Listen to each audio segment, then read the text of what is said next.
Paralelamente a la carrera judicial, ¿qué es lo que yo planteo? Que el crear el gobierno del Poder Judicial.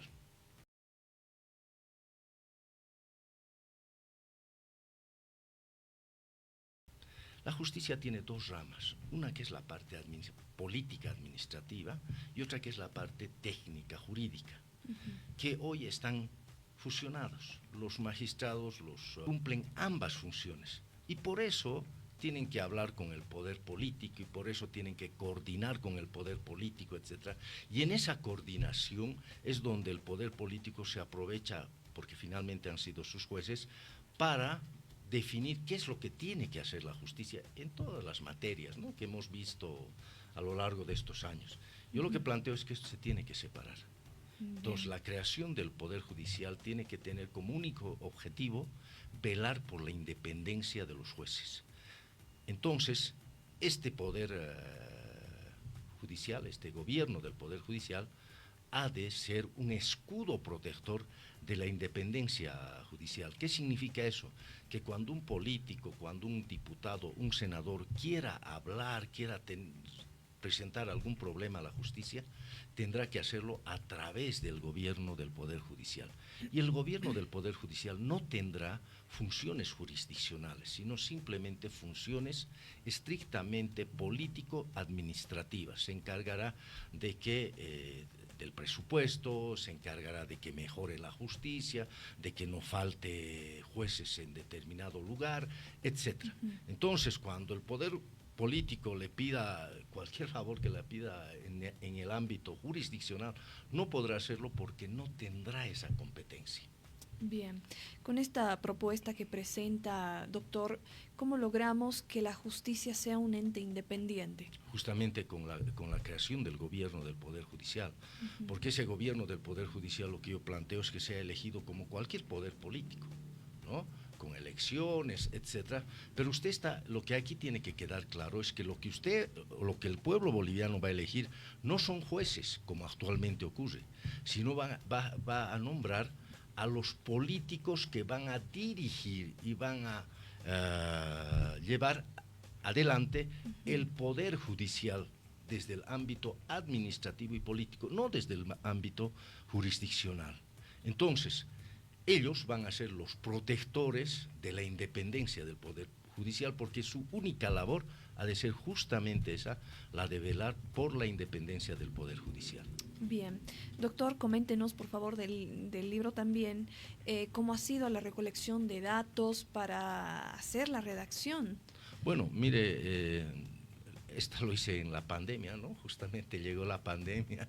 Para unos ha sido muy mal, para mí la verdad que ha sido muy buena el tema de habernos encerrado un poco. Entonces, a partir de ello, yo tenía este tema de cómo, porque yo creo que nadie es indiferente a lo que está pasando Sí. con la justicia y mucho más con esta justicia que ha impuesto el MAS, ¿no? Con una justicia realmente que ha llevado al MAS a límites, yo creo, inverosímiles, ¿no? Es, yo creo, el único lugar en el mundo donde un poder judicial ha desconocido un referéndum constitucional, es el único donde los magistrados se han autoprorrogado y es el único en el que se ha juzgado a un inocente en pleno conocimiento de su inocencia. Porque existe el error judicial, ¿no? En todas partes existe el error judicial, pero nunca un error judicial tan de mala fe, ¿no? Sabiendo que ese señor era inocente, lo han condenado a 20 años de justicia.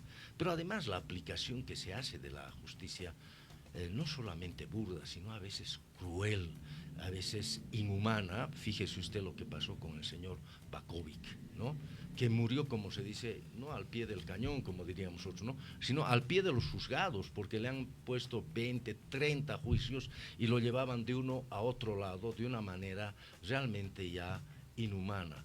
Esa es la justicia que nos ha traído el MAS, que nosotros habíamos pensado que iba a ser una justicia con esto de la elección de los jueces, etcétera, iba a tener un impacto positivo, pero ha sido todo lo contrario. En vez de ir hacia adelante, hemos retrocedido, como le digo, y no solamente es el tema de la retroactividad de la ley, sino también de la imprescriptibilidad de la ley, ¿no? Que es un tema que a veces la gente, son temas evidentemente técnicos, pero creo que tiene que saberlo, ¿no? Entonces son temas en los que se ha retrocedido de manera, como le decía, no de años, sino de siglos, porque estas conquistas de la imprescriptibilidad, de la irretroactividad de la ley, vienen, mire, la irretroactividad de la ley viene hace 3000 años, según Dedes, ¿no?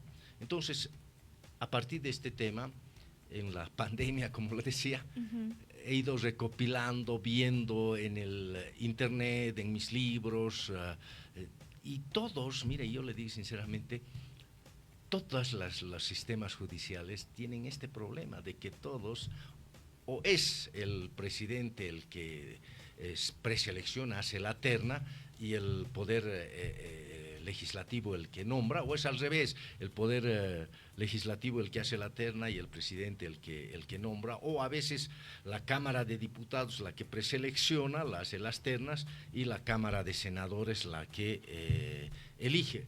Otras veces al revés. En nuestro país, como le digo, ha habido de todo, porque han intervenido el poder electoral, han intervenido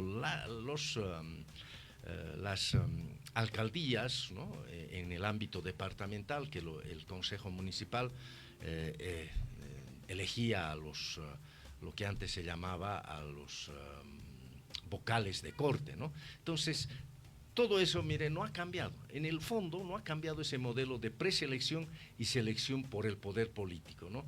Y usted entenderá, hay un tema que señala de que nunca ha de poder existir independencia del poder judicial mientras alguien elija a alguien, porque siempre habrá una dependencia del elegido respecto de su elector, ¿no? Y eso es histórico, ¿no? En todas partes muchos han querido ser los electores y son pues los que están detrás del trono, como se dice, ¿no? El poder detrás del trono, porque son a los que se les debe el favor de su nombramiento o de su permanencia en el poder judicial.